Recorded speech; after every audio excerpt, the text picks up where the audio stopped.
Deixa eu pegar aqui, a gente já está com o grupo, daqui a pouquinho já circula aí o link para a gente fazer o registro da presença.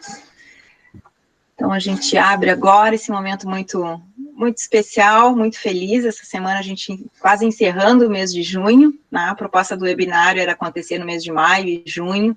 A gente tem mantido uma sequência de atividades de 1 a 2 falas durante a semana, sempre com a proposta de fazer algumas cartografias jurídicas, né, tentando linkar direito e literatura, e trazendo sempre professores convidados, para que a gente possa conversar, dialogar e conhecer outros grupos de pesquisa, outras pesquisas. E hoje eu fico muito feliz de poder estar aqui com o professor Daniel Braga Lourenço, é meu colega lá no programa de pós-graduação em Direito de Guanambi, no interior da Bahia. Ele é doutor em Direito pela Unesa, Rio de Janeiro, é mestre em Direito pela UGF, também do Rio, Gama Filho, né?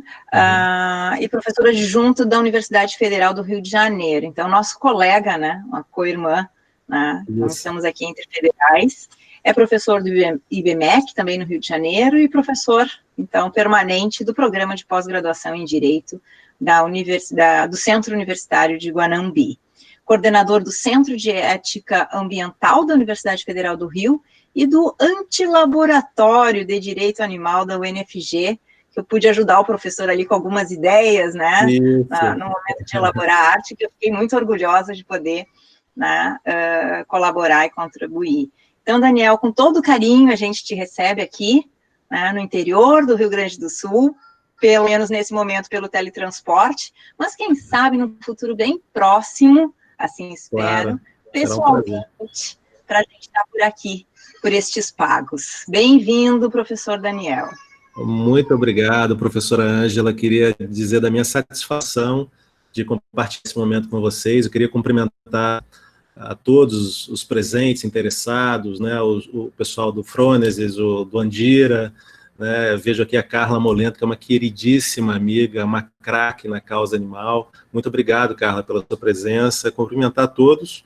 E a minha intervenção hoje, né, é no sentido de... A Nina entrou, Daniel. Desculpa te interromper, só para registrar a presença dela. Oi, professor. Oi, Nina. Tudo bem? É um privilégio ter você aqui, gente. Obrigado. Mas a minha intervenção, então, eu vou tentar ser breve, embora o tema seja muito rico, de tratar da questão da animalidade do ponto de vista da literatura. Acho que a literatura, né, e a poesia também, nesse sentido, podem colaborar muito para a compreensão da questão animal. Então, vou fazer uma breve explanação. A minha ideia é percorrer rapidamente, na verdade, quatro autores principais na minha apresentação hoje. Primeiro, uma homenagem a Machado, né, Machado de Assis, em virtude do seu aniversário, né, o 181º aniversário de Machado de Assis, dizer que ele era um animalista na literatura, né, vou tentar demonstrar isso. Depois, conversar sobre Montaigne, que é tradicionalmente um dos primeiros autores a abordar a questão da animalidade na literatura, passando por Derrida e chegando em Coetzee, né? Então, é um pouco essa a minha trajetória. Eu bolei aqui uma apresentação, deixa eu tentar colocar novamente aqui, Ângela, só um segundinho, compartilhar com vocês. Vamos ver se vai funcionar. Deixa eu... É a hora que a gente vê se a tecnologia entrega aquilo que ela promete, né? Ó, tá tudo ok, certinho, tá aparecendo aqui. Aí, né? Então tá, eu vou passando com calma aqui, pode ser que tenha um delayzinho, mas a gente vai com calma que a gente chega lá. Então vamos lá. Eu até coloquei aí, veja, um próprio título, né? Eu fiz um parênteses em amarelo aí, porque a zooliteratura é literatura, né? Apenas para designar um segmento, né, vamos dizer assim, de autores que de alguma forma inserem o personagem animal na sua narrativa literária, e isso é muito rico, né? A gente pode vislumbrar essa presença do animal, né, desde quase sempre, né, na própria narrativa mítica, nas fábulas, enfim. E eu vou fazer esse recorte trazendo, como falei, né, esses 4 grandes autores que têm uma importância muito grande. Mas antes de entrar nos autores, muito rapidamente, né, é importante dizer, né, que, em algum sentido, né, há um problema, né, de definição. um problema definitório, um problema de conceito, do próprio conceito de animal ou de animalidade, né? Quer dizer, os animais, em algum sentido, eles escapam à nossa compreensão, quer dizer, eles têm uma outridade, uma alteridade bastante radical. Ao mesmo tempo, eles são bastante próximos de nós, do ponto de vista até biológico, né? Hoje já está assente, pelo menos desde o século XVII, século XVIII, né? Essa ideia do compartilhamento de uma origem comum entre homens e não homens, né, os animais não humanos, mas, de outro lado, a condição animal é algo que ainda é visto como uma barreira, né? Até coloquei aí um pequeno trecho do John Berger, que tem uma obra interessante que se chama Sobre o Olhar, e o Berger vai dizer um pouco disso, né? Ele vai dizer, quanto mais julgamos saber sobre eles, no caso os animais, mais distantes eles ficam, né? Há um certo paradoxo de compreensão da própria condição animal, né? Quer dizer, então, do ponto de vista biológico, a gente já se entende animal, mas a gente, normalmente, quando digo a gente, os seres humanos, querem um pouco de se afastar da condição animal, né? E aí dizer, claro, que a própria identidade humana, normalmente, foi construída culturalmente a partir de uma oposição à animalidade, né? Quer dizer, há um grau zero de sentido da própria natureza humana, né, na ideia de que a experiência humana de mundo detenha ou deteria, supostamente, alguns atributos muito particulares, muito singulares, que não existiriam, né, na vida animal, né? A gente poderia traçar um sem número de características que normalmente atribuídas à experiência humana de mundo, como a própria razão, a linguagem articulada, a produção de cultura, né, a posse da alma, enfim, né, a gente constrói a nossa identidade em oposição à animalidade. Então, isso tem um sentido de excluir dos animais um compartilhamento de uma condição comum, que é exatamente aquilo que nós havíamos já comentado rapidamente. Trago aí também, muito rapidamente, uma passagem do José Gil, que é um filósofo português que tem uma obra muito bonita, chama Metamorfose do Corpo, que ele diz assim: a fronteira para além da qual se desintegra a nossa identidade humana está traçada dentro de nós e não sabemos onde. Quer dizer, que é uma questão realmente insondável na própria filosofia, a questão da própria natureza humana, o que é o homem, o que é a humanidade, né, quais são os atributos que demarcam essa nossa experiência. Isso é um tema sempre alvo de muito debate, de muita cogitação. Queria então apresentar, quase que como numa homenagem, quando eu planejei fazer essa rápida intervenção, eu falei, não posso deixar de rapidamente homenagear o nosso grande gênio literário, Machado de Assis, né? Não só pela sua importância, né, literária, mas pelo fato de que Machado, nas suas crônicas, na sua obra literária, em vários momentos, de maneira muito expressa, aborda a questão dos animais. Quer dizer, os animais são personagens machadianos. E eu trago alguns exemplos de alguns momentos dentro dessa gigantesca, importantíssima obra literária de Machado, alguns momentos em que isso fica muito evidente. Trago aí na primeira alusão, né, a Crônica dos Burros. Sempre o ano aí é o ano da publicação, né, da obra, da crônica, enfim, né, de 1892, que, como coloco aí, traz uma metáfora, né, a partir da condição animal para o problema da velhice, do esquecimento, do abandono. E essa crônica é muito interessante porque ela trata de dois burros que puxam os bondes aqui no Rio de Janeiro. E é no momento em que há uma transição tecnológica para os bondes elétricos.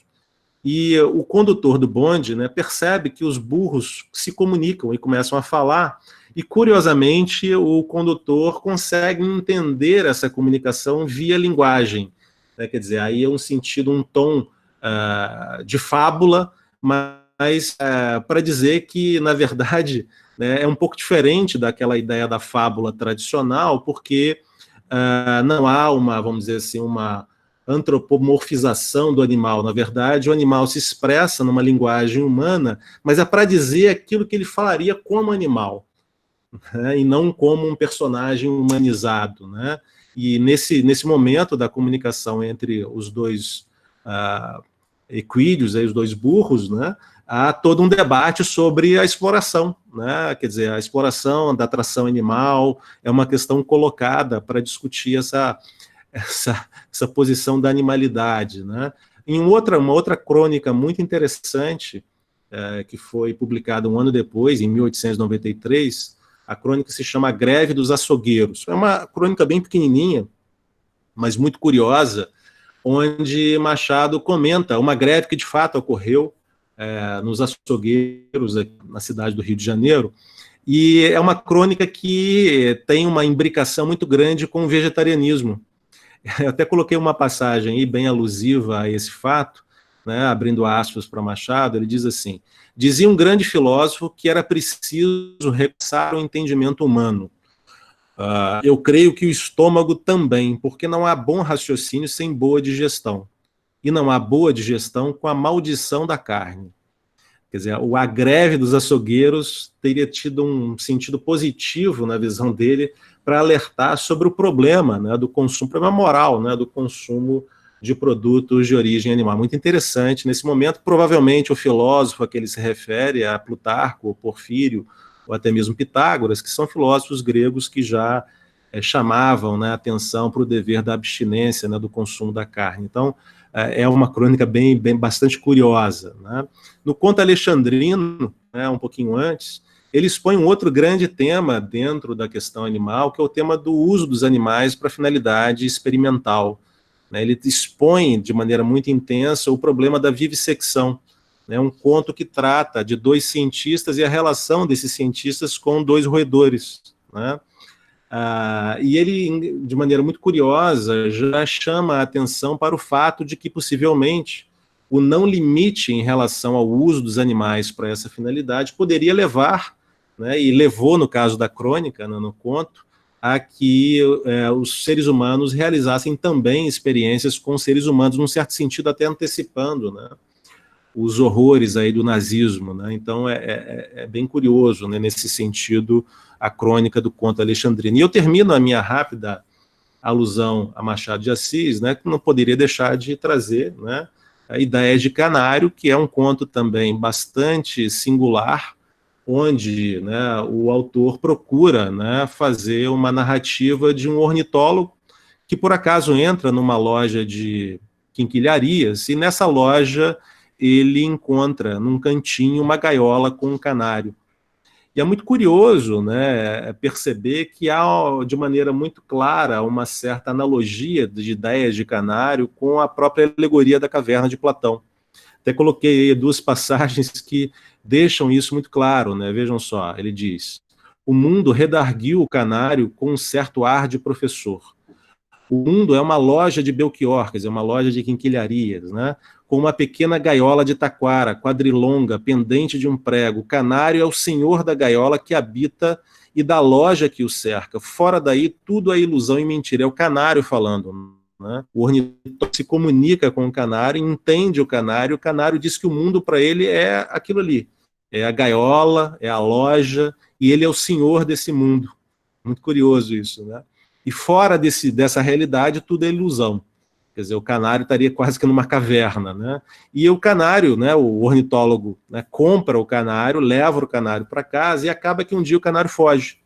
E ele fica muito triste que o canário fugiu e tal, mas o canário volta, né, livre agora, e ele novamente, no final do conto, ele conversa com o canário e pergunta novamente para o canário: e aí, canário, e o mundo agora? O que o mundo é? E o canário livre vai dizer, né, o mundo, concluiu solenemente, um espaço infinito e azul com o sol por cima. Quer dizer, agora uma outra percepção do mundo em virtude da sua liberdade, né, enfim, do contato com o mundo fenomênico. Então, como eu falei, né, Machado de Assis é um autor importante em todos os sentidos e também importante em relação à questão da zooliteratura, né? E por falar em zooliteratura, né, alguém poderia perguntar, Derrida é apontado como talvez o primeiro a utilizar de maneira expressa esse termo, né? Ele utiliza a zooliteratura, né, para conversar sobre a obra de alguns autores, especialmente do Francis Ponge, e a zoopoética, né, e a zoopoética aí tratando em específico, né, da animalidade em Kafka, né? que é muito evidente, né, na Metamorfose, por exemplo, e tanto a zooliteratura como a zoopoética, num primeiro momento, né, encaradas como um bestiário, quer dizer, uma ideia de recuperar quais são os animais e qual a interação desses animais no âmbito da narrativa literária. Posteriormente, a zooliteratura vai ganhando um outro sentido de investigação da própria questão animal em si, né? Eu, por exemplo, tenho um projeto que eu reputo ser bastante ousado, que estou longe de terminar, que é, por exemplo, fazer um bestiário em Shakespeare, por exemplo, né? Ver de que forma Shakespeare, no seu teatro, né, ele inclui, né, a questão dos animais. Então, é um pouco dessa ideia de ir recuperando a posição dos animais dentro da narrativa literária.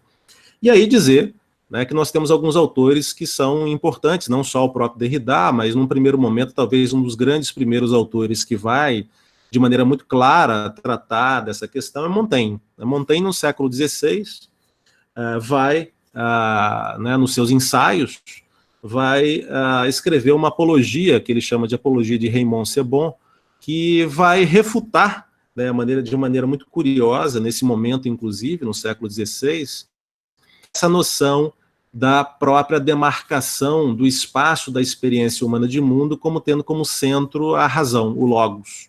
Ele até chama essa ideia, né, de um certo privilégio da posição humana de mundo de uma doença natural e original, né? Quer dizer, algo que faz parte da própria natureza humana, essa ideia de tentar se colocar, vamos dizer assim, hierarquicamente como superior à natureza, os animais, através da afirmação do logos, né? Um logocentrismo aí que ele vai criticar de maneira muito intensa. Então coloca aí uma passagem de Montaigne, né? E ele diz assim: como conhece ele, por obra da inteligência, os movimentos internos e secretos dos animais? Como é que o homem consegue acessar, né, vamos dizer assim, na verdade, a natureza animal, né? Por qual comparação entre eles e nós, entre os animais e os seres humanos, conclui sobre a estupidez que lhes atribui? Essa ideia muito tradicional da irracionalidade animal, da não cognição animal. Quando eu brinco com a minha gata, quem sabe se ela não se distrai comigo mais do que eu com ela? Olha que curioso isso, né? Quer dizer, há uma singularidade na individualidade animal que demarca uma experiência de mundo que é muito particular e que existe. Ele até se refere à própria gata, né, nessa ideia, né? Quer dizer, a gata brinca com ele também. Quer dizer, a gata não é um objeto passivo da brincadeira, ela interage, né? E quem convive com animais sabe bem disso, né? E Montaigne chama a atenção para isso. Quer dizer, animais não são objetos, né, inanimados, enfim, animais têm uma singularidade, uma individualidade própria, né? Descartes, muito curiosamente, vai escrever contra essa posição de Montaigne, desqualificando essa posição de Montaigne, né? Quer dizer, Descartes, o pensamento cartesiano, claro, né, de um racionalismo até exacerbado em certo sentido, né, vai afirmar, inclusive, a tese do automatismo animal, né, automatismo das bestas, né? Quer dizer, os animais, como coisa extensa, né, não têm a capacidade do cogito, né, do pensamento. Né? Então, o Descartes, né, como não poderia deixar de ser, vai afirmar que, enfim, os exemplos que Montaigne vai trazer são todos exemplos viciados, né, que Montaigne vai recuperar a questão dos animais a partir de Aristóteles, a partir de Ovídio, enfim, de pensadores antigos, e o Descartes vai falar, não, isso tudo está superado, hoje, né, animais não têm cognição, não têm mente, né, enfim, então, portanto, podem ser utilizados de maneira objetificada, né? E Montaigne vai responder a Descartes, tem um ensaio, aliás, é uma obra muito interessante, eu até recomendaria quem tiver curiosidade, né, para ler Montaigne. Montaigne é um ensaísta que praticamente, né, inaugura o gênero ensaio, né, e dentro da sua obra, né, inclusive no Brasil tem uma tradução interessante do Sérgio Millier, que é muito boa, que traz todos os ensaios, é uma obra extensa, é claro, mas tem um ensaio, que é o ensaio 11, que é da crueldade. E nesse momento, Montaigne claramente abraça uma dimensão ética no relacionamento com relação aos animais. Ele vai condenar de maneira muito expressa, alusiva, essa questão dos maus tratos contra os animais, embora o faça a partir de uma perspectiva indireta, né? Quer dizer, ele vai enxergar um problema na falta de compaixão para com os animais, com essa índole que ele chama aí de índole sanguinária do homem em relação aos animais, mas vendo um problema que é o problema de que o homem, ao se tornar insensível para os animais, o homem se brutaliza, o homem se torna insensível ao próprio homem, à própria condição humana. Então, trago aí também uma outra rapidinha passagem de Montaigne, onde ele vai dizer exatamente isso. Ele vai dizer, as índoles sanguinárias com relação aos animais revelam uma propensão natural para a crueldade. Essa, no caso, infligida aos próprios seres humanos. Depois que em Roma se familiarizaram com os espetáculos da mortandade de animais, passaram para os homens e os gladiadores. Então, essa ideia de um certo link, né, uma teoria do link, né, da comunicação da violência para com animais, para a violência, né, com os seres humanos. Então, é bem interessante o demarcamento desse espaço. Então, Montaigne, né, eu diria que é um dos grandes primeiros autores que, de uma maneira muito clara, de uma maneira muito alusiva, abandona o tom meramente fabular, né, para inserir uma discussão sobre a questão da própria natureza animal. Na sequência, já fazendo um grande salto histórico, né, pelo tempo a gente tem que fazer recortes, é evidente que há outros grandes autores que a gente poderia mencionar também, que se alinham a Montaigne, inclusive no século XVII, no século XVIII, enfim, mas eu queria chamar a atenção para o Derrida, até como eu disse, né, Derrida, ou pelo menos é atribuído a Derrida a própria construção da categoria da zooliteratura, e de fato, né, eu até coloco aí rapidamente, né, ele vai incorporar, né, em vários artigos, em vários capítulos de livro, né, essa questão. E eu destacaria, dentre todos eles, né, O Animal que Logo Sou, né, que foi uma palestra que foi publicada aqui no Brasil na forma de livro, né, em 2002, que eu também recomendo bastante, né, quem gosta da questão animal, da temática de pensar, né, a posição dos animais, deve ler O Animal que Logo Sou, porque realmente é uma obra que traz questionamentos, né, posições bastante interessantes. Por exemplo, como coloco, né, Derrida vai ver um grande problema na questão da filosofia da linguagem. Quer dizer, a ideia de que porque animais não respondem de forma comunicativa, articulada, como é o caso do ser humano, tipicamente, né, eles não reagem. Né, quer dizer, há uma passividade e uma exclusão pela ausência da linguagem articulada. Então, Derrida vai tentar desconstruir essa ideia de que os animais não respondem, né, que eles somente reagem. E por conta disso, por não terem acesso a conceitos linguísticos, seriam privados de consciência. Essa tese, Derrida vai lutar permanentemente contra ela. Quer dizer, o atrelamento, embora a linguagem inegavelmente tenha uma importância dentro da filosofia, né, tem até uma obra muito interessante do Ian Hacking, né, que é a importância filosófica da linguagem, né, na própria filosofia da linguagem, na lógica, enfim, é inegável essa importância, mas o fato é que Derrida vai chamar atenção para o fato de que animais respondem, ainda que de forma não articulada, né, da linguagem como tal nós conhecemos entre nós, seres humanos. Né. E também vai chamar a atenção, né, como falei, de que, coloca aí na letra B, né, de que essa capacidade de resposta dos animais, né, não é dependente, né, da formação de signos específicos que somente a linguagem articulada construiria. Quer dizer, animais para Derrida, animais conseguem acessar a conceitos abstratos, embora não façam uso da linguagem articulada. Essas duas teses, né, quer dizer, são teses que se contrapõem de maneira muito forte a toda uma tradição filosófica que vai justamente afirmar que a ausência da linguagem é a ausência de mundo. Né? Derrida vai certamente lutar contra isso. Inclusive, por falar em linguagem, né, Derrida vai, inclusive, construir uma palavra, um neologismo, que ele fala o animaux, né, o animaux aí fazendo uma alusão a animaux, plural, né, de animais, mas com um T no final, para justamente chamar a atenção de que o fato da própria palavra animal, em certo sentido, representar uma violência contra os animais, né? Porque você coloca de maneira homogeneizada, de maneira única, os animais num grande pacote conceitual, né, contrapondo-se aos seres humanos. Quer dizer, é o homem e os animais, né? E aí, nos animais, há, né, desde uma bactéria até uma baleia azul, quer dizer, seres que têm necessidades, que têm preferências muito particulares, né? Quer dizer, você está unificando os animais numa categoria homogeneizada, quando, na verdade, do ponto de vista individual e até das espécies, né, há uma distinção enorme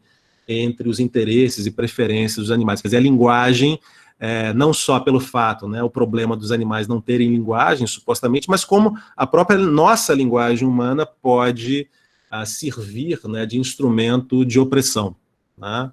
Inclusive, essa discussão, não só na questão animal, existe também nas discussões de gênero, na discussão racial, né? Tem até uma obra muito interessante, que é o racismo linguístico, né? Quer dizer, essa ideia de que sim, nossa linguagem pode ser usada de uma maneira problemática para corroborar, né, determinados preconceitos arraigados, né?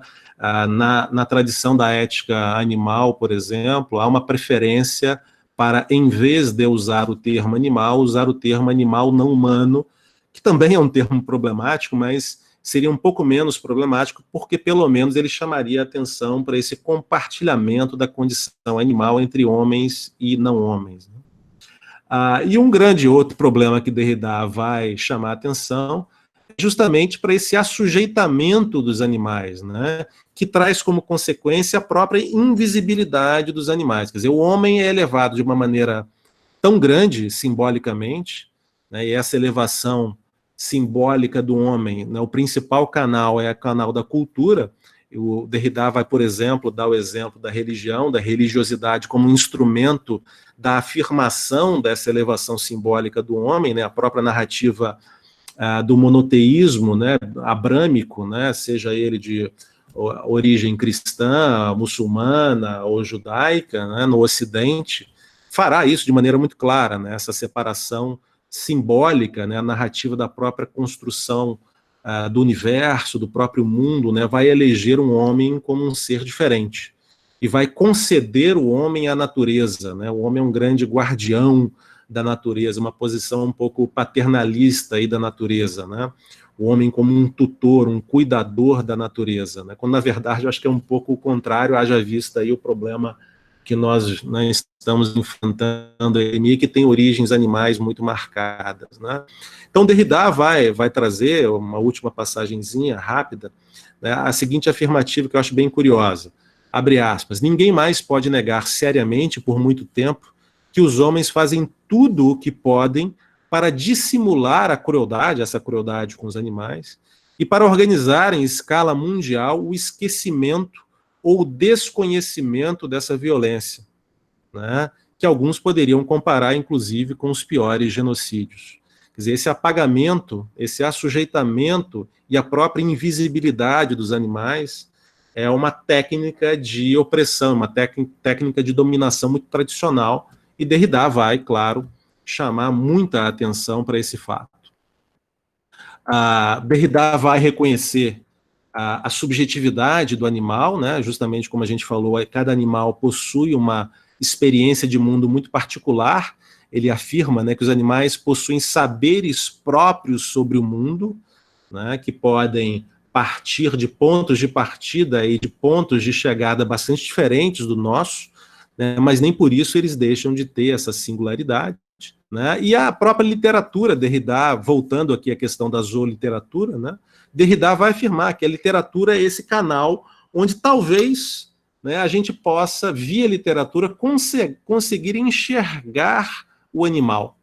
E enxergar o animal é fundamental para nos tornarmos humanos, né? Quer dizer, ele faz até uma analogia com um porco-espinho que cai no meio de uma estrada e vai se fechando e abrindo para tentar ir fugindo dos perigos da estrada, Então é essa questão, né? A animalidade é esse porco-espinho, né? Ela é difícil, ela estica, ela encolhe, né? Quer dizer, o animal é esse outro radical, né? Que a gente tem dificuldade de compreender plenamente, que é tão próximo de nós, mas novamente tão distante de nós.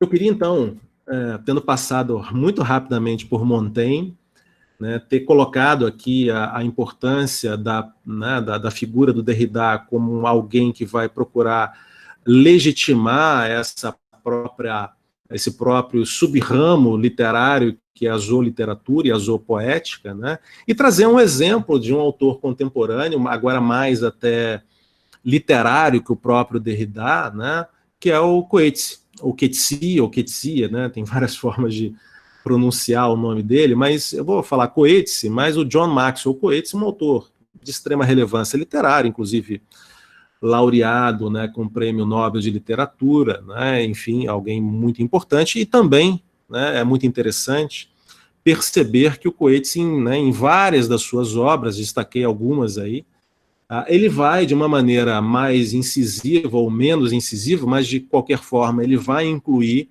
uma reflexão sobre essa questão.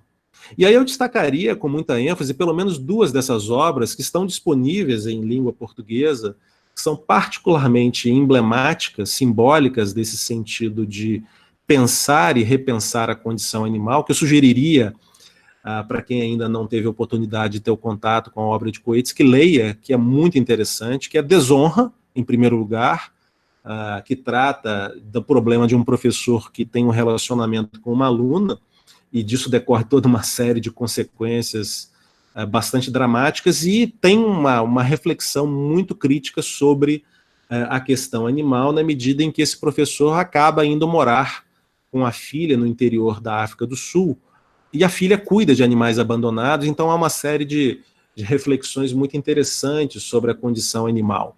E, em particular, né, tem uma outra obra, essa sim, muito diretamente pensada para trabalhar a questão animal, que é A Vida dos Animais, né, através da personagem Elizabeth Costello, que é uma, eu diria, talvez eu esteja sendo um pouco aqui pretensioso, mas é um certo alter ego do Coetzee, né? É uma escritora que vai fazer uma série de palestras, e duas dessas palestras da Elizabeth Costello são palestras que envolvem a discussão da temática animal. A primeira palestra são os filósofos e os animais, e a segunda palestra são os poetas e os animais. E a personagem, Elizabeth Costello, né, além de ser escritora, na vida sua pessoal, é alguém muito impactado pelos problemas animais, né?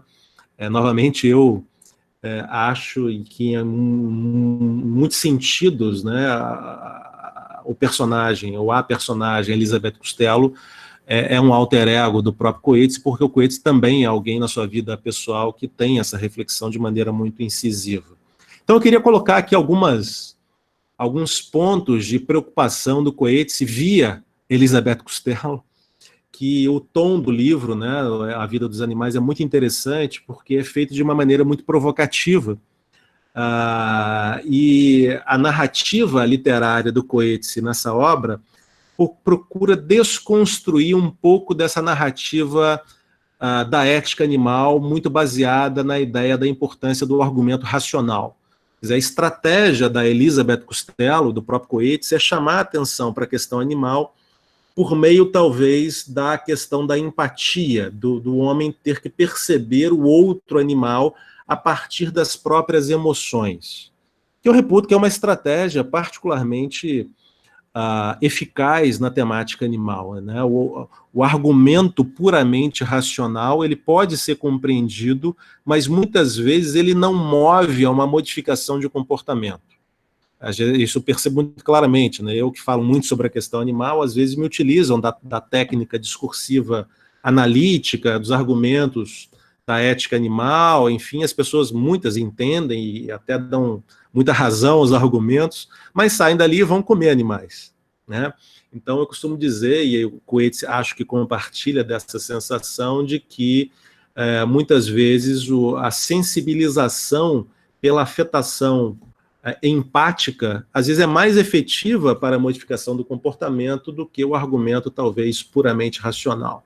Não é que devamos eliminar o argumento racional, mas talvez conjugá-lo, né, com essa reflexão, e por isso eu trago aí o Coetzee, porque ele vai utilizar muito dessa estratégia de provocar o leitor, muitas vezes com exemplos bem fortes, né, para pensar essa questão animal. Então, o primeiro ponto levantado pelo Coetzee é chamar a atenção para o fato de que, na sua opinião, né, via Elisabeth Costello, nós viveríamos num estado de permanente exceção em relação aos animais. Quer dizer, a opressão em relação aos animais, o assujeitamento dos animais, se inclui num fenômeno maior, que é o do especismo, quer dizer, é uma discriminação prejudicial em relação aos animais, quer dizer, com base num critério que seria arbitrário, que é o critério de espécie, o mero pertencimento de espécie não é um critério moralmente relevante para demarcar as fronteiras da comunidade moral, né, com base na espécie nós discriminamos o outro, né, o outro porque não compartilha da mesma espécie,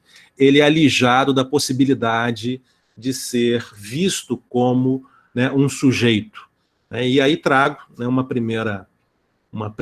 primeiro trecho, né, dessa obra Vida dos Animais do Coetzee, né, que diz assim, né, Elisabeth Costello afirma, né, as pessoas reclamam que tratamos os animais como objetos. Na verdade, tratamos os animais como prisioneiros de guerra.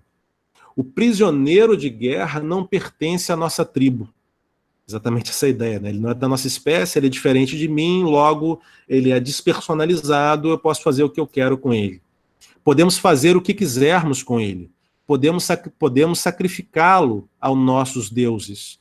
Podemos cortar o seu pescoço, arrancar o seu coração, atirá-lo ao fogo.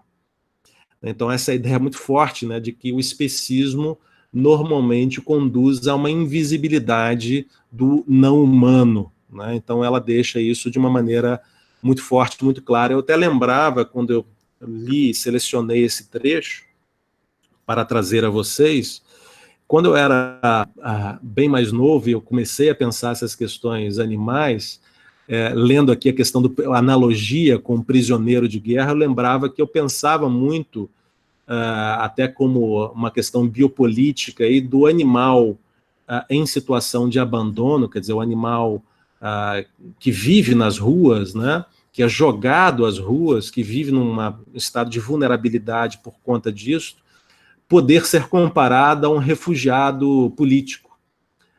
Eu pensava um pouco isso, né?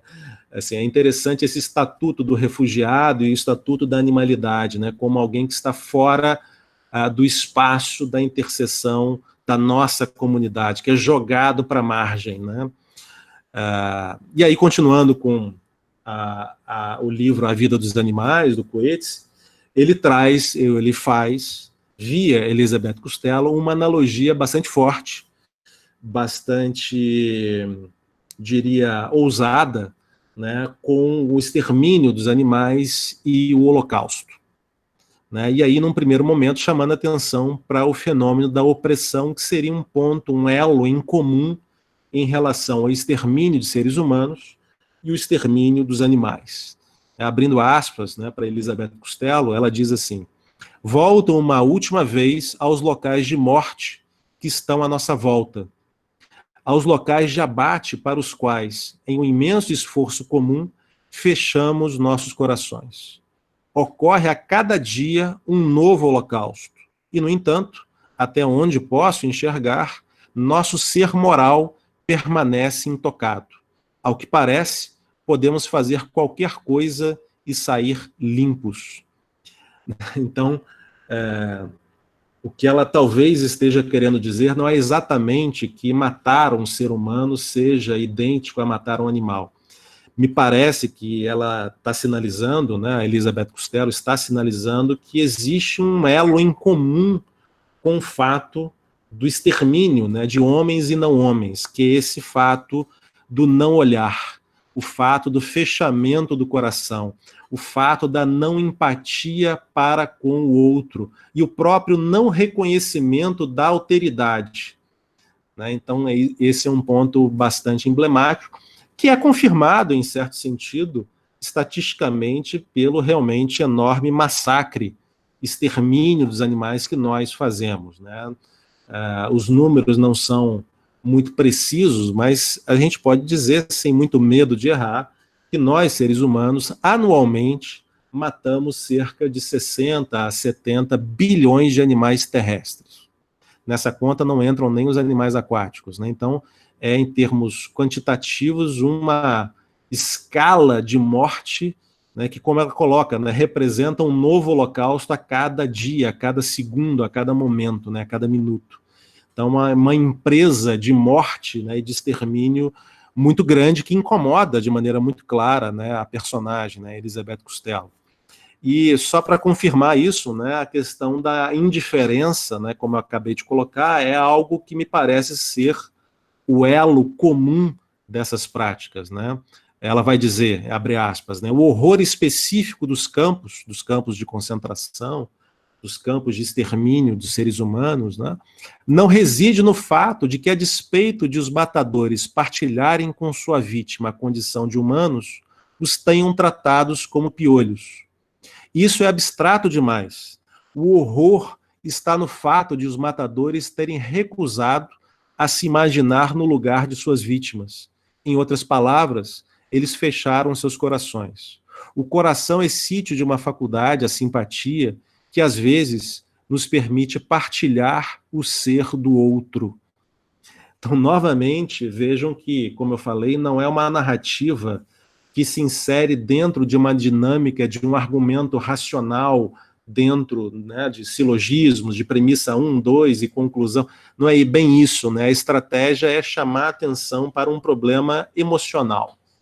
Tem até um autor da própria ética animal bastante importante, um dos autores referenciais da ética animal, que muitos devem conhecer, que é o Tom Regan.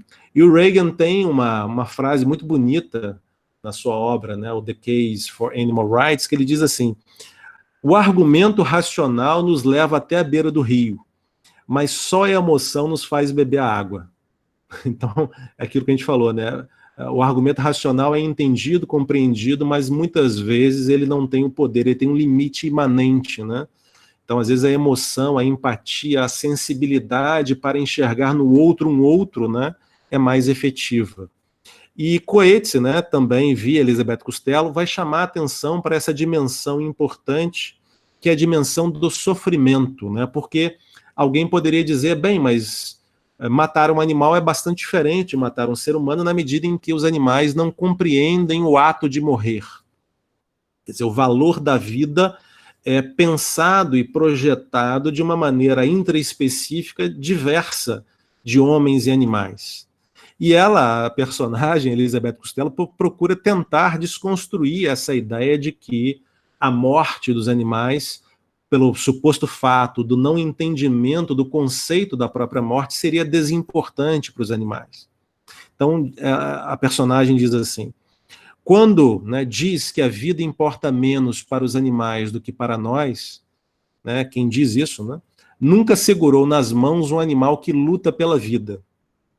O ser inteiro do animal se lança nessa luta sem nenhuma reserva. Quando o senhor diz que falta a essa luta uma dimensão de horror intelectual ou imaginativo, eu concordo. Não faz parte do modo de ser do animal experimentar horrores intelectuais. Todo o seu ser está na carne viva.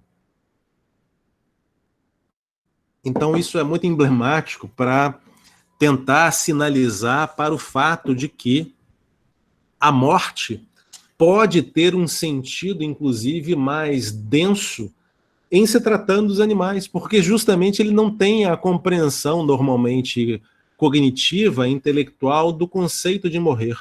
Ela pode ser mais desesperadora, mais desesperançada, inclusive, né? Basta aqui fazer um parênteses para uma analogia muito singela que eu vou trazer, possivelmente, né, dentre vocês, quem conviva com animais vai entender do que eu estou falando, mas quando você leva, por exemplo, um cão, um gato, que seja, a um veterinário, existe uma dimensão de horror por parte do animal, justamente pelo fato da não compreensão com o que vai ocorrer com ele. que é muito diferente da nossa, né? Quando a gente vai a um dentista, por exemplo, que não é uma experiência nada agradável, mas a gente sabe, olha, é um mal necessário, eu vou ficar ali alguns minutos, algumas horas e vou resolver um problema que me aflige, eu não vou morrer, enfim. Agora, um animal não tem essa dimensão, e por não ter, em algum sentido, novamente, né, o sofrimento, o dano da morte pode, em algum momento, ser até mais representativo, nesse sentido, né? E eu queria, então, terminar tentando obedecer minimamente, eu não sei se eu já superei o tempo assinalado, mas queria terminar trazendo, né, um pequeno poema muito singelo do Carlos Drummond de Andrade, que, embora pequeno, é gigante, né, como sempre, né, o Drummond também, outro desses gênios literários, né, que nós temos o privilégio de ter, e o pequeno poema se chama História Natural. Ele diz assim: cobras cegas são notívagas, o orangotango é profundamente solitário, macacos também preferem o isolamento. Certas árvores só frutificam de 25 em 25 anos. Andorinhas copulam no voo. O mundo não é o que pensamos. Eu acho muito bonito e muito interessante, para terminar aqui a minha breve intervenção, minha breve exposição, para justamente chamar a atenção para essa última frase, né? O mundo não é aquilo que a gente pensa que ele é, né? Quer dizer, existem outras mentes, existem outras formas de experimentar o mundo que não dependem nada da nossa visão de mundo, né? E se a gente não reconhece esse limite da compreensão do homem sobre a vida que o rodeia, né, a gente fica muito empobrecido, né? Então, assim, o reconhecimento da alteridade animal é sempre motivo de muita reflexão no âmbito literário. E fiz aqui no início uma homenagem muito singela a Machado de Assis, mas evidentemente que a nossa gama de autores brasileiros, latino-americanos, que trabalham a questão animal é muito densa, né? Só para ficar no Brasil, para dar dois últimos rápidos ou três exemplos, né? A gente poderia citar a obra do Guimarães Rosa, por exemplo, né? Que é também recheada de personagens animais que problematizam essa questão da própria individualidade do animal, né? Graciliano Ramos é outro que também pensa de maneira muito intensa essa questão. Clarice Lispector também, né? Então, assim, é muito interessante, né? E eu acabo aqui a minha exposição, né? Pensar o animal a partir da literatura, né? Acho que essa é uma experiência muito rica que chama naturalmente a essa empatia para tentar representar e tentar minimamente compreender a dimensão da alteridade animal. Agradeço muito e fico, então, à disposição para a gente conversar mais um pouquinho. Muito obrigada, Daniel. Que delícia tudo isso que tu está falando. Nossa, a gente termina a semana assim, num contexto tão duro, né? Sim. Mas podendo olhar o mundo com uma outra delicadeza, né? Esses debates a gente tem que cada vez mais alargar, né? Porque por mais que isso esteja na literatura já há longo tempo, né? Filósofos já tenham tratado, o próprio direito já vem avançando, né? Incorporando com autonomia as reflexões. Isso ainda tem muito chão pela frente, né? Sem dúvida, sem dúvida. Tem muito chão. Eu vi que entrou aqui, Daniel, tá o pessoal aqui do PPG, né? O pessoal do PPG da UPF, que é nossa vizinha aqui em Passo Fundo, o pessoal da Federal da Paraíba, FADISMA aqui do Rio Grande do Sul também, a URGS, a SMAF, FAPEM, Federal do Paraná, Federal da Bahia, UERJ, Unicap e FMP. A Carla Molento registrou aqui: que coisa mais linda, quanta sensibilidade na seleção das obras e dos excertos. Muito obrigada, Daniel. Professor, que maravilha de sensibilidade na tua palestra perante a temática. Muito obrigada, Andressa Souza.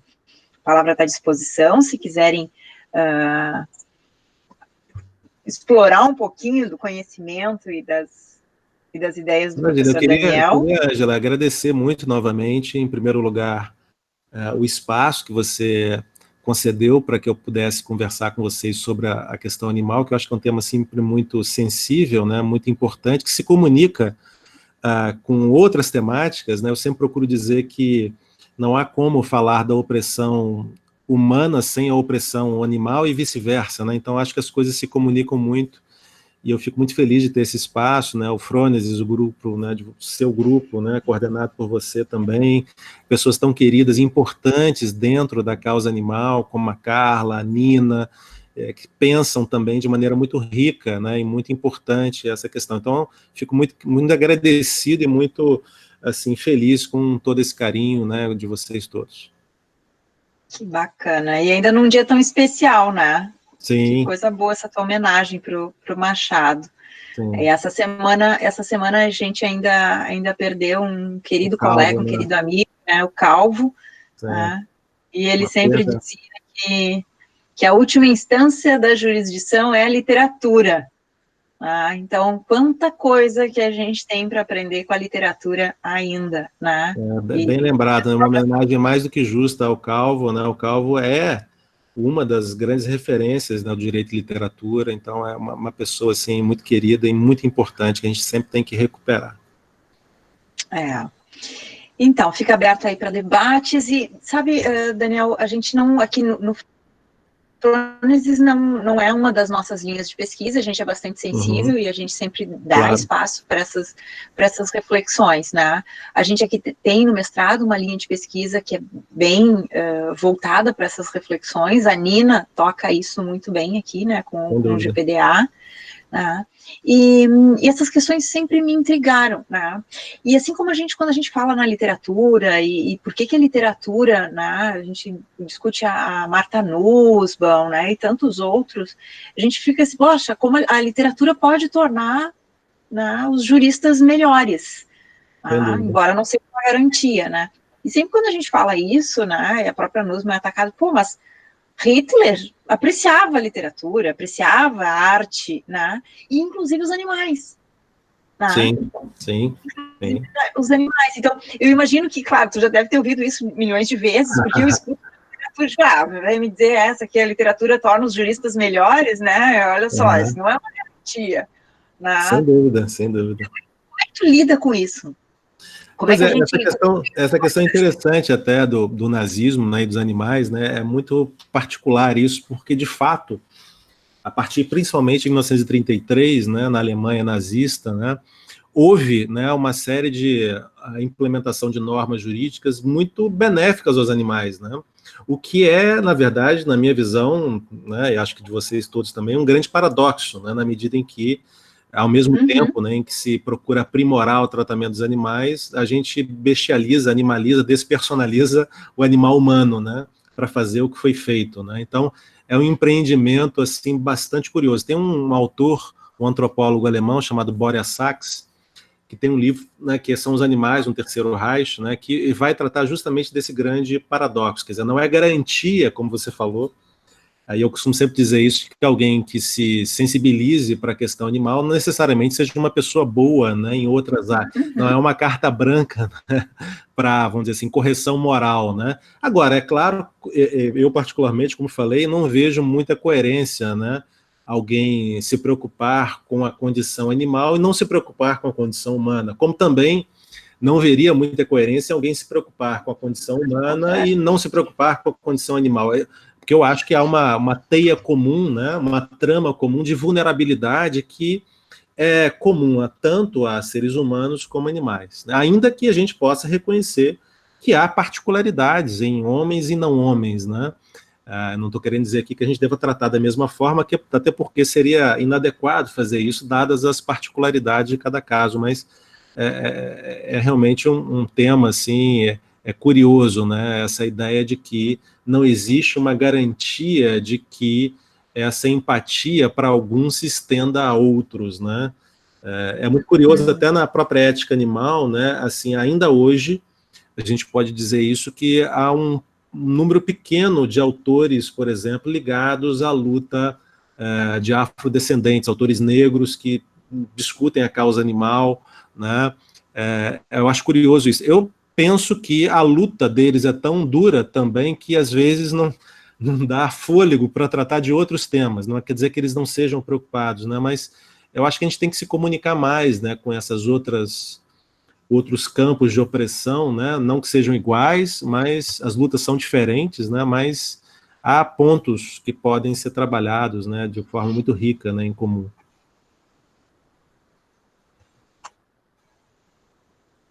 E quais as pesquisas que vocês estão andando agora com essas temáticas, assim, ou de orientação, para dar uma ideia para o pessoal daqui? Claro. A temática animal, até foi bom você falar, Ângela, porque ela vem ganhando a sua legitimidade ao longo do tempo, né? Uhum. Dentro, por exemplo, da ética animal, a gente tem um autor clássico, por exemplo, o Peter Singer, que publicou na década de 70, em 75, para ser mais preciso, uma obra muito importante, que é a obra Libertação Animal.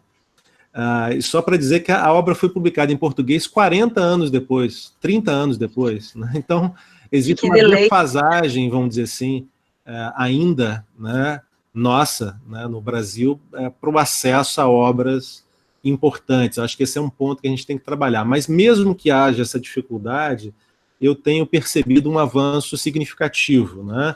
Por exemplo, com formação de grupos de pesquisa, a Nina está aqui, né, tem um grupo especificamente voltado para discutir essas questões, né? A gente lá na UniFG, eu coordeno o Andira, que também reflete sobre essas questões. Então, hoje já existe no Brasil um grande grupo, né, de grupos de pesquisa especificamente voltados para pensar essa questão. Na UFRJ, a gente tem o Centro de Ética Ambiental, que pensa também a questão animal, talvez seja até o principal foco, né? Então, assim, vem sendo obtido um ganho de legitimação nesse discurso, nessa narrativa, no âmbito acadêmico, assim, eu diria. A gente hoje tem, inclusive, instituições importantes que oferecem, no campo do direito, por exemplo, disciplinas como direitos animais, como optativa, como eletiva. Isso é um sinalizador, a meu juízo, muito bacana, porque vai ganhando, dando essa legitimação. Há 10 anos atrás, talvez, falar em uma disciplina de direitos animais seria algo muito mais complexo, né? Hoje, nem tanto, ainda que seja um pouco, nem tanto, né? Já há um reconhecimento porque o tema é sério, que há autores sérios trabalhando, que há pesquisas bastante sofisticadas nessa área, né?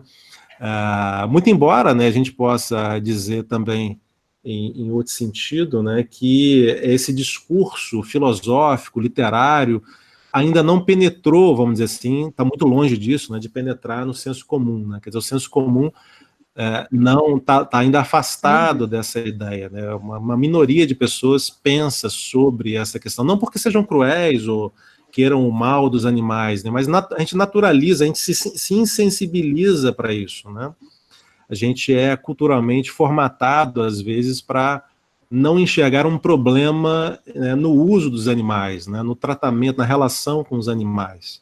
Então, às vezes, a pessoa passa a vida inteira sem sequer pensar sobre isso, não porque seja uma pessoa ruim, má, nada disso, mas porque realmente isso não chegou. Então, um grande desafio, a meu juízo, né, é como estrategicamente fazer com que essa dinâmica, essa narrativa chegue, tem uma ampliação, né, de uma contaminação, entre aspas, né, maior, né?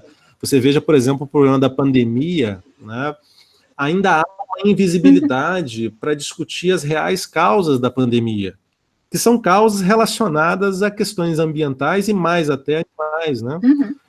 Então eu costumo até dizer, né, quer dizer, a solução para a pandemia não está na vacina contra o Covid, né? Quer dizer, não está na técnica, não está na tecnologia, né? Quer dizer, está na ética. Quer dizer, se a gente não parar para repensar de maneira serena, de maneira aprofundada essa relação com os animais, com a natureza, é muito provável que daqui a alguns anos, né, a gente não quer isso, mas que venham a surgir outros problemas, macroproblemas como esse.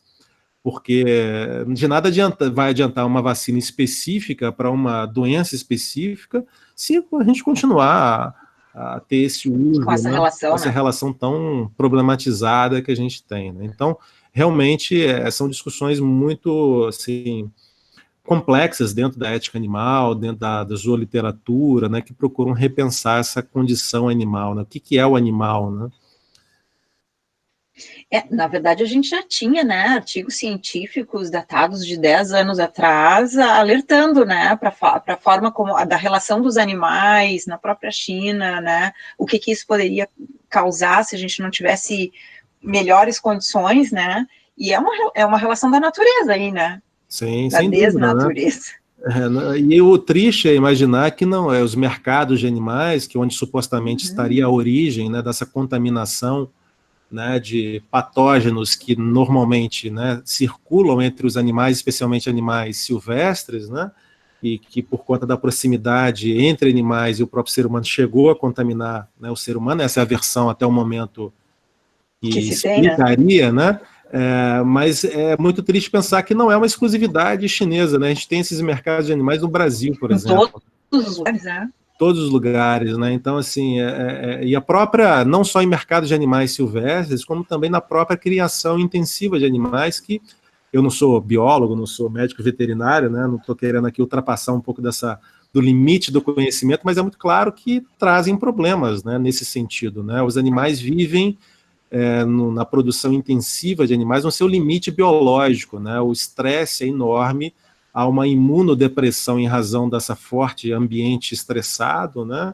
Que propicia uma série de possibilidades, né? De não só do problema do animal em si, do sofrer do animal, mas do próprio problema da contaminação, né? Do homem com patógenos. Então, a discussão animal, né? É uma discussão, para mim, né? Pessoalmente, em primeiro lugar, preocupada com o animal individual, né?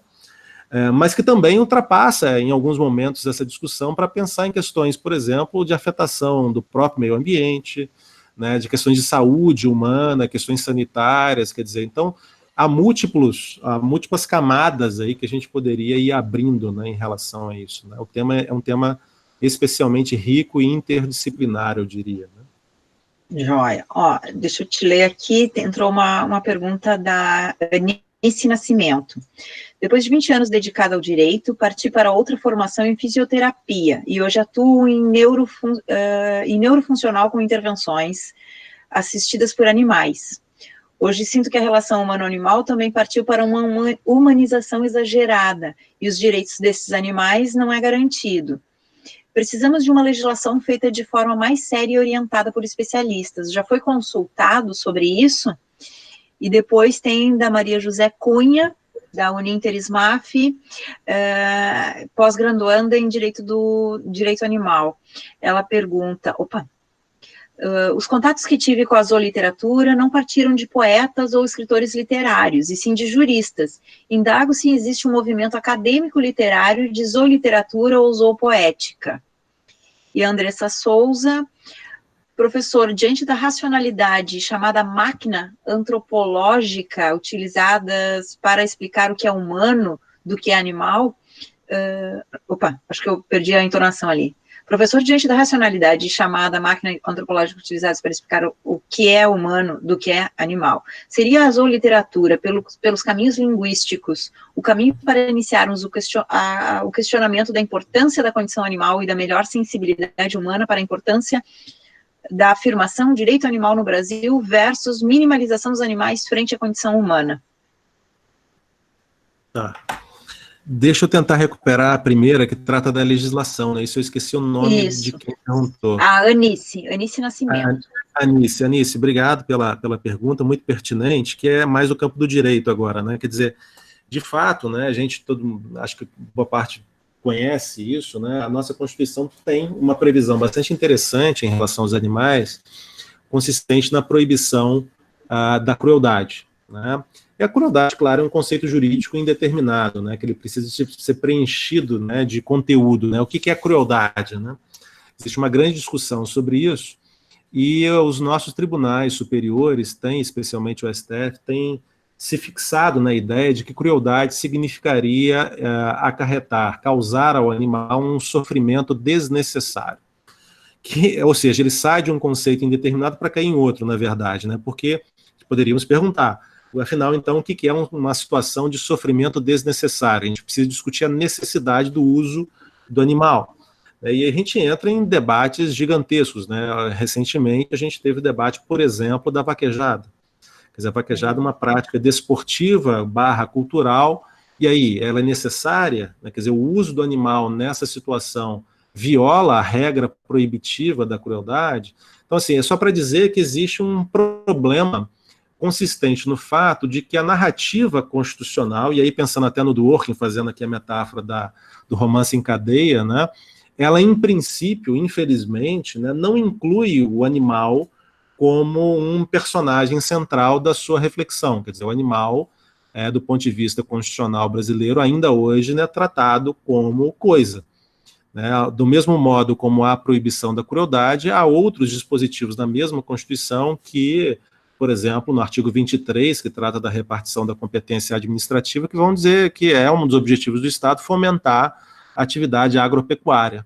E alguém poderia dizer, né, a pecuária, afinal, né, um instrumento clássico, né, de instrumentalização animal. Então, existe um grande problema, que é a grande pergunta, né, de $1 milhão aí, se é possível repensar o ordenamento jurídico para inserir no ordenamento jurídico, tal como ele é, o personagem animal na condição de sujeito. Essa é uma grande pergunta difícil, não é simples.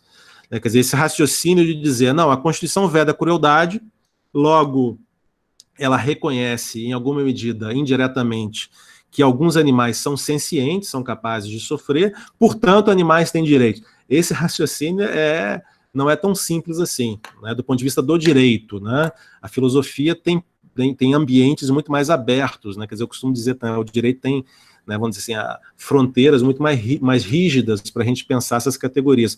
Mas eu concordo com a pergunta, porque a gente tem que realmente pensar de uma maneira mais técnica de como beneficiar os animais via legislação. E só para utilizar, para fechar minha resposta, o exemplo da própria vaquejada que eu dei, né, houve, né, uma decisão do STF, na DI 4983, reconhecendo, por uma maioria apertada, é verdade, mas foi a tese vencedora, de que a vaquejada é inconstitucional.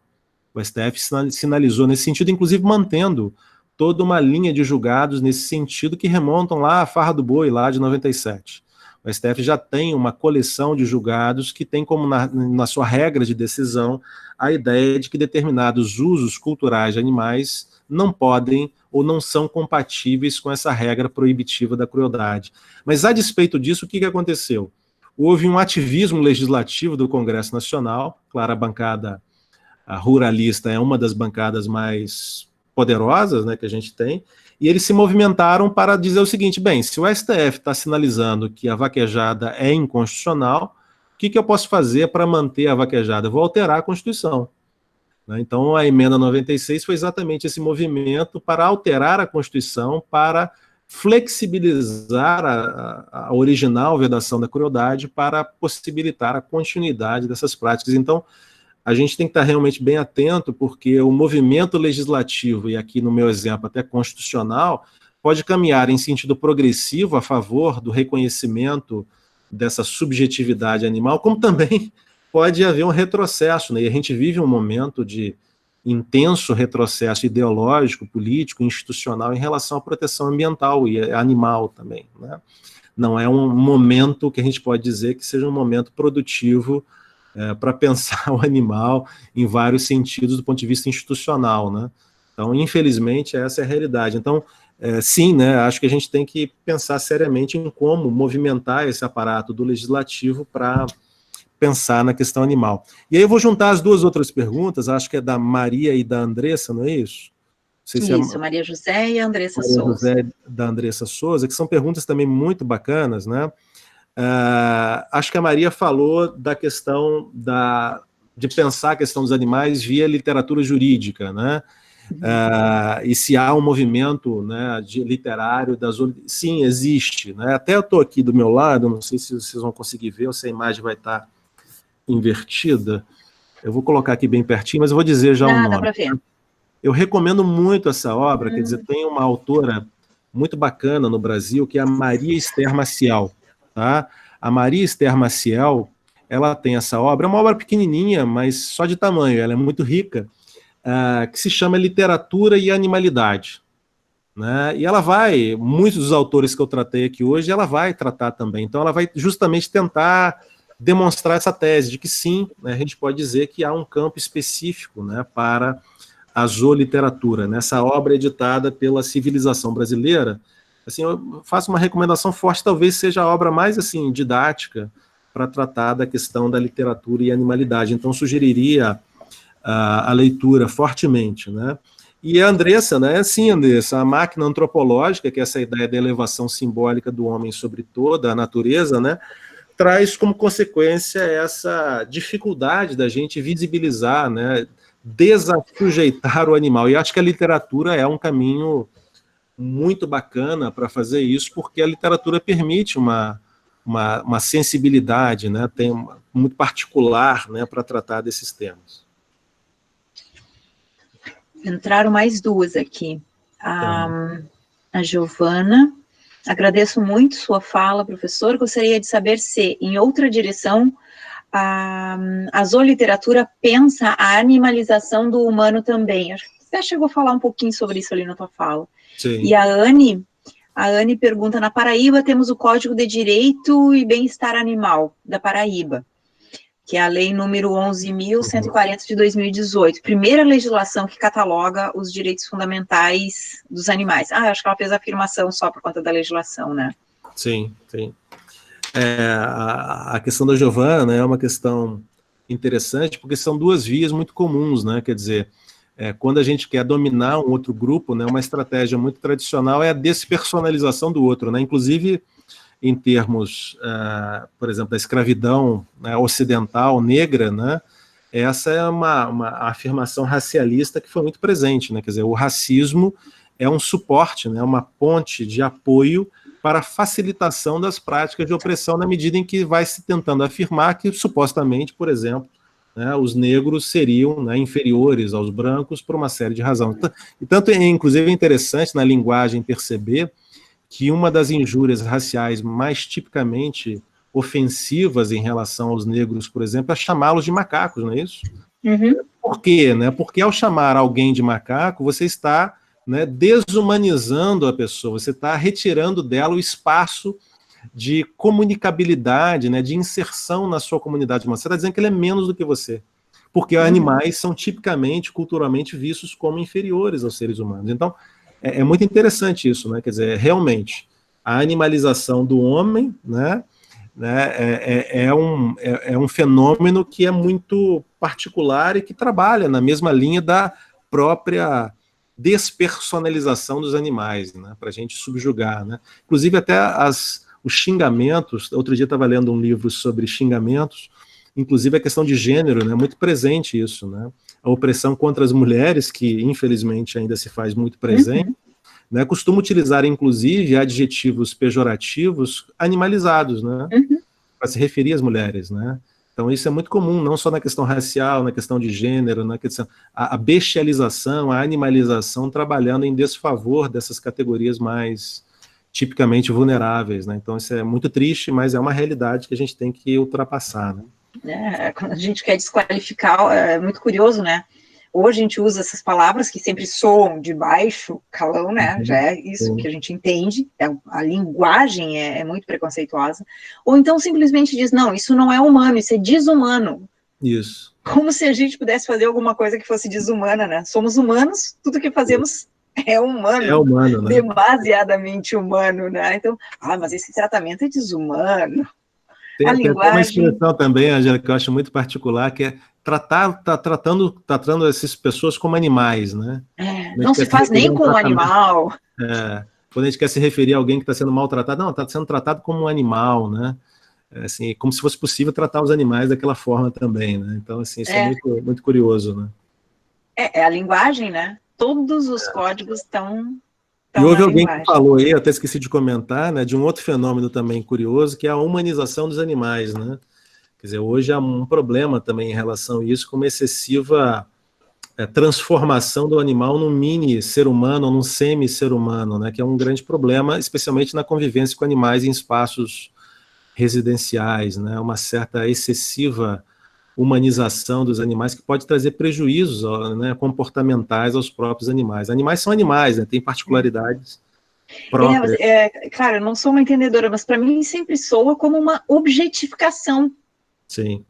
Né? Objetifica. Sim. né? Tu dá uma outra condição, né? Tu transforma ele num objeto. Sim, eu acho que uma coisa é você, por exemplo, que é uma grande discussão, por exemplo, que eu não vou entrar aqui agora, mas na própria questão da domesticação, né? Essa convivência que gera uma dependência, né? Mútua, né? Entre homens e animais. Tem uma série de problemas em relação a isso. É a servidão voluntária, né? Pois é. É a servidão No voluntária. direito hoje é muito presente a discussão do animal como membro da família, até na discussão da guarda compartilhada hoje de animais, né?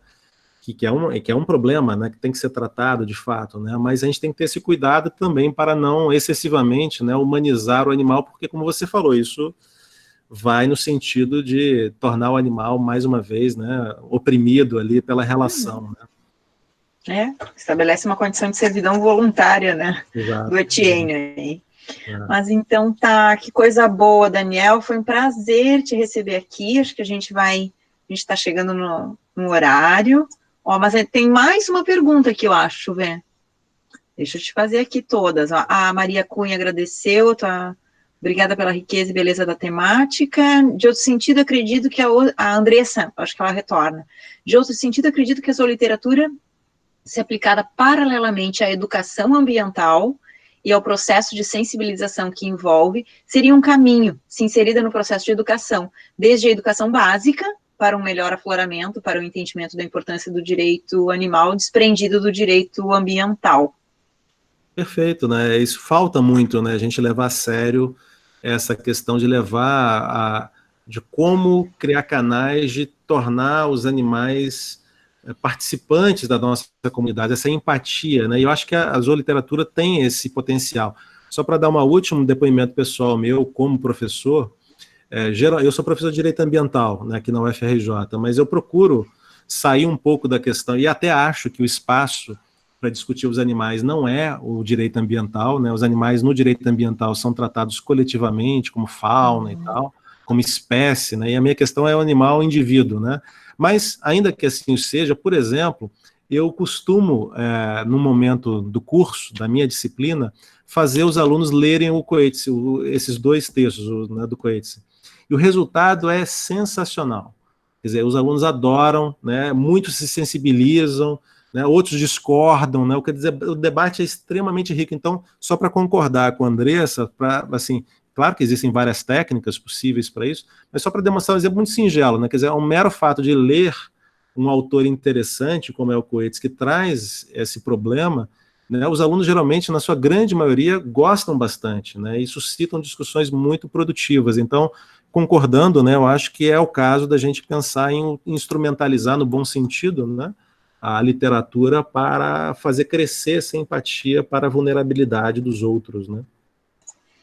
Não há garantias, mas é um caminho. Não há garantias, não há garantias. É isso aí. Eu tô nesse time aí. Não há garantias, ok, mas quem disse que uma educação mais técnica, uma educação desprovida disso também pode gerar outros bons frutos, né? Então, acho que são experiências positivas, que coisa boa, né? Corrobora o poder da literatura, né? Sem dúvida. Boa literatura. Então tá joia. Daniel, muito obrigada, fico muito feliz com o teu tempo dedicado aqui a nós. Imagina, foi um prazer enorme. Essa troca e essa aproximação também da gente, né, permitida nesse momento, nessas condições. Claro. E no futuro bem próximo, a gente está junto por aqui para conversar mais. Presentes. Isso aí. Eu queria novamente, só para fechar, agradecer muito, Ângela, a você pelo convite, né, ao Frônesis, a Nina, né, a Carla e a todos os outros que participaram, né, quer dizer, eu me sinto privilegiado de poder ter esse espaço para a gente conversar, e certamente que a gente, como você falou, teremos outras ocasiões para bater um papo bem rico sobre esses problemas e outros problemas. Então, muito obrigado a todos. Muito obrigada. Nós agradecemos também muito a você por nos proporcionar essa fala maravilhosa. Eu vi muitos alunos, Ângela, do GPDA, muitos colegas do direito animal, então, muito obrigada. Muito obrigada, Ângela. Obrigada, Nina, espero que esteja tudo bem aí. Eu ia dizer para o Daniel que nós não estamos de portas abertas, por um motivo óbvio, mas as conexões estão à disposição. Perfeito. Estamos online, não de portas abertas. Eu digo mesmo, Ângela, é um prazer a gente estar junto, né? E vamos fazer novos projetos juntos aí. Com certeza, vamos lá, vamos aproveitando que a gente pode se encontrar assim agora, né? Sim, sem dúvida. E criando outros canais